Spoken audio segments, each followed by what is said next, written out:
Le plateau de la Duchère, au nord-ouest de Lyon, fut le lieu d'une des batailles les plus sanglantes de l'Empire romain, opposant légionnaires contre légionnaires, dans une guerre fratricide, marquant la fin d'une ère instable. Je suis Louis Brache et vous écoutez Légendes de France. Et aujourd'hui, je vais vous parler des mystères de Lyon et de la bataille de Lugdunum. Avant cela, je vous invite à noter le podcast et à le partager autour de vous avant d'écouter l'épisode. Ça nous aide beaucoup pour le référencement.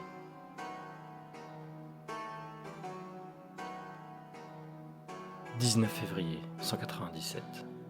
Lugdunum, qui deviendra Lyon, est livré au pillage. Les chrétiens, ennemis du grand vainqueur de la bataille ayant eu lieu non loin, Septime Sévère, sont massacrés au sommet de la montée du Gourguillon. Les chroniqueurs de l'époque parlent même de rivière de sang. Mais tout commença sur un bon sentiment. En 192, l'empereur Commode est assassiné, sûrement par Pertinax. Ce dernier était resté fidèle aux vertus de la République romaine et non de l'Empire. Il cherche à valoriser le Sénat, alors que sa garde prétorienne, la garde d'élite des empereurs romains, elle, souhaite voir le rêve impérial se concrétiser et se renforcer. En échange de leur soutien, Pertinax leur promet de l'or, beaucoup d'or. Trop d'or. Il ne pourra jamais s'acquitter de sa promesse, faite au Sénat et aux prétoriens. Comme il est faible, les gouverneurs des grandes provinces romaines sont à l'affût. Certains souhaitent soutenir leur empereur, tandis que d'autres se rêvent à sa place.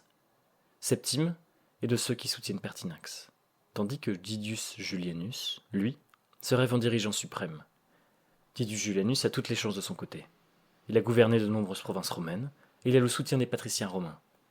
En effet, il a gravité autour du grand empereur Marc Aurèle. Alors, quand le court règne de Pertinax s'achève au bout de 3 mois par un assassinat, Julianus saisit sa chance et se proclame empereur. Cette fois, c'est Septime Sévère qui se rêve sur le trône, et les légions sont avec lui. Il ne supporte pas de voir un patricien qui n'a jamais combattu au-dessus de lui. Accompagné du commandant des légions de Bretagne, Claudius Albinus, il marche sur Rome et renverse Didius Julianus, et encore un autre prétendant.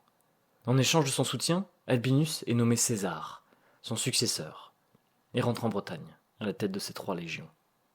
Mais, après une campagne en Afrique, la gloire monte à la tête de Septime Sévère. Il nomme son fils César. En Bretagne, Albinus se méfiait déjà de son ancien allié. Ses hommes se tenaient prêts. Quand la nouvelle lui parvient, il rassemble ses légions. « Soldats de Bretagne, camarades de bravoure, aujourd'hui je me tiens devant vous en tant que votre chef, mais aussi en tant qu'homme déterminé à restaurer notre dignité et notre grandeur. Les chaînes de l'oppression qui pèsent sur nous sont lourdes, mais ensemble nous allons les briser et forger notre propre destin. L'heure est venue de dire non à l'usurpation impériale qui nous maintient dans les ténèbres. Notre empereur Septime Sévère a érigé des murs entre Rome et nous. Pour trop longtemps nous avons été traités comme des sujets de seconde zone, nos richesses exploitées au profit de la cité éternelle. Il est temps de réclamer notre juste part. Septime Sévère prétend être notre empereur. Mais que sait-il de notre réalité quotidienne ? Il trône à Rome, entouré de luxe, ignorant nos souffrances et nos aspirations. Il gouverne par la force plutôt que par la justice, par la domination plutôt que par la compréhension. Nous ne sommes pas des pions dans son jeu impérial. Nous sommes des hommes libres, des guerriers dignes d'un chef authentique. Ensemble, nous allons briser les chaînes de l'oppression, renverser celui qui se cache derrière les murs de marbre de Rome, et établir une nouvelle ère pour l'Empire. Nous ne sommes pas des rebelles sans cause, mais des défenseurs de notre patrie. Je vous appelle à vous lever, à marcher avec moi sur la voie de la liberté et de la dignité. Pro Roma ! Albinus, trahi, marche sur la Gaule. Les légions espagnoles le rejoignent, et il traverse à vive allure le pays. Septime est obligé de renforcer les forts des Alpes, bloquant l'avancée irrépressible du général. Afin de ne pas se couper de ses lignes d'approvisionnement, ce dernier fait route vers Lugdunum. Il exhorte la population qui cède facilement à ses promesses. En effet, Septime Sévère a gouverné la Gaule lyonnaise, mais depuis son ascension, il a oublié ses anciens fidèles. La cohorte urbaine de la future Lyon intègre l'armée d'Albinus. 150 000 hommes sont dans la plaine. Lyon est à quelques lieues. Les forces en présence sont égales en nombre et en expérience. Les pourparlers n'auront pas lieu. Les empereurs se tiennent au centre de leur formation. Les premiers cris fusent, les étendards sont brandis haut vers le ciel, les javelots s'élancent, les corps se déchirent, la ligne s'éclate en des milliers de duels confus. Septime est blessé par une fronde. Il s'effondre et émerge après quelques minutes pour voir ses hommes s'enfuir. « Revenez ici, sale lâche ! Envoyez la cavalerie sur les flancs !» hurle Septime, désespéré de voir ses troupes battre en retraite. Le cours de la bataille est renversé par l'intervention décisive de la cavalerie, qui contre-attaque le flanc des troupes d'Albinus, qui se croyaient victorieuses. Désorganisée, elle se disperse comme un vol de moineaux. Albinus s'enfuit, mais son corps est retrouvé, égorgé près de la Saône. Décapitez son corps et laissez-le pourrir aux portes de la ville.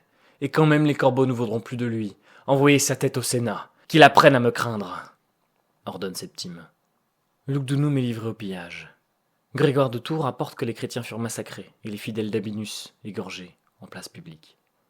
La répression frappe en Gaule, en Espagne, à Rome, pour les sénateurs qui l'ont soutenu, trahis par les lettres saisies dans les archives d'Albinus.